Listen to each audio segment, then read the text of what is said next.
Lance says there's really no timetable to name a starter. He doesn't want you guys feeling like whenever you make a throw, it's going to be a make or break type deal in terms of who gets it. How are you approaching this competition? Day by day, rep by rep. Every rep you get is an opportunity to show what you can do on the field. And you can't get too high or too low on a good throw or a bad throw. You just got to go to the next one and keep showing what you can bounce back from and what you can build upon. So, do you feel like you maybe have a leg up on some of the guys with the experience that you already kind of have under your belt? I mean, I think that experience definitely has helped me with the speed of the game and seeing some of the things that at this level can happen. And I'm definitely appreciative of that. And it's definitely going to help me in the future. How do you guys all help each other, if that makes sense? When we're not in taking that physical rep, we look at the play, we watch our mental reps, and then in the film room we watch it again. And if we see something, we can be coaches to each other too. And that's not even just within the quarterback position group. We can do that with receivers and the running backs and the tight ends too. What Kyle, did you do specifically this summer to prepare for this competition? Oh, I mean, every day is a working day. Went in the weight room, got stronger, cut some body fat, got faster.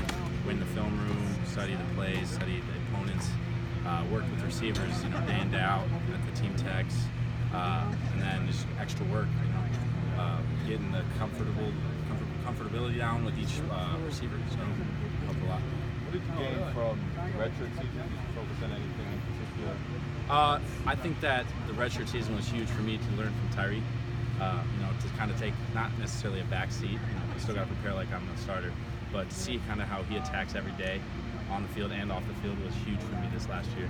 And to see what his results were and how successful we were last year, that's huge. Tyree was such a unique talent, Kyle, and he did so many unique things. How is the position going to be different for all of you guys, maybe compared to what we saw out of the quarterback slot last year? I mean, every person brings a different set of skills to the table, and Tyree was obviously the fast, had a really strong arm, and I'm not saying I don't have a strong arm, I can get the ball out there, but some of my strengths are different than some of his strengths, same with Dom and same with Matt.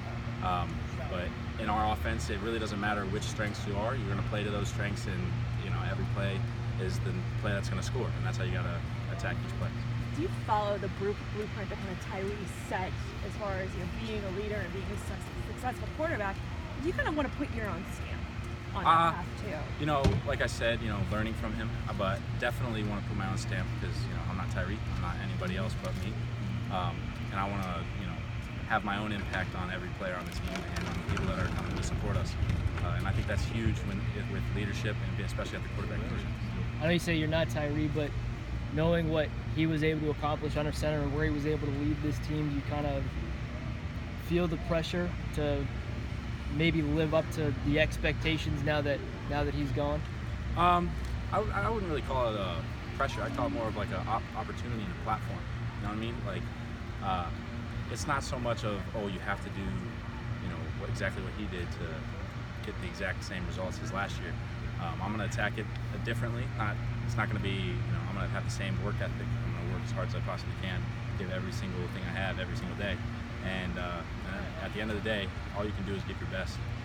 What's the biggest challenge in this pursuit, wanting to be a starting quarterback, besides competing against your teammates? What's the biggest challenge for you personally in all this? Personally, I'd probably say it's just the consistency on and off the field as a leader and as a quarterback and as a friend, and a brother on the team. It's, as you're here like all day, 6 days a week, 7 days a week, you love your teammates, but sometimes you like that personal space, or sometimes you want to get some work on your own, let off some steam to, just relax. But being consistent as a leader, no matter where you are, that's what will take a program and a position unit to the next level.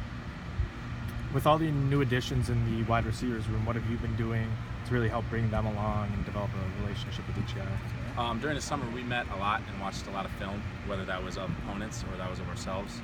We had a lot of time out here on the field and in the indoor throwing, getting comfortable and hanging out, bonding with each other, and a lot of the community service that we did, over 500 hours with Coach Sleeve and the rest of the team. That was huge for team camaraderie, and as an offensive unit, that's what we need right now, building a great offensive and an air raid pass game.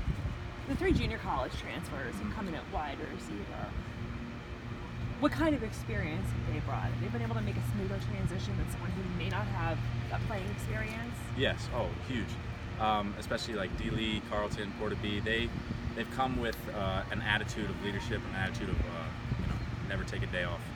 They've been through the trenches in the JUCO, so they know what the work is, and they know that every day they're going to have to come in and take over a leadership role if they need to. And Antonio Nunn's done a really good job of helping them with the leadership, but they've all done a great job of leading all the younger receivers and helping them with their experiences on the field. Okay.